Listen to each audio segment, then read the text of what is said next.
தலைவர் கலைஞர் எனக்கு சொல்லிக் கொடுத்ததெல்லாம் உழைப்பு உழைப்பு உழைப்பு.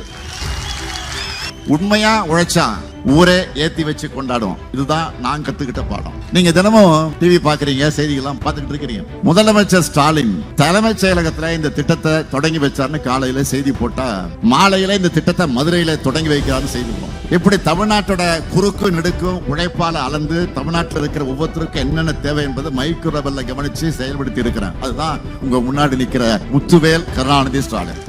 திருவள்ளூர் மாவட்டத்துக்கு போறேன்னு சொன்ன உடனே எனக்கு முதல்ல நினைவுக்கு வந்த பேர் என்ன தெரியுமா? டானியா. ஆசாருக்கு தெரியும், கூட 2 நாளா டிவியில போட்டுட்டு இருக்காங்க, சோசியல் மீடியாலையும் பார்த்தேன். அரிய வகை முகச்சிதைவு நோயால பாதிக்கப்பட்ட குழந்தை டானியா என்கிற சிறுமி ஆவடி வீராபுரத்துல இருக்காங்க. அந்த குழந்தைய என் குழந்தை மாதிரி கவனிச்சு ஒரு பெரிய ஆபரேஷன் செஞ்சு அவங்க முகத்துல அழகான புன்னகை தூண்டுவதை பார்த்து பார்த்து இன்றைக்கு நான் மகிழ்ச்சி அடைஞ்சிட்டு இருக்கிறேன்.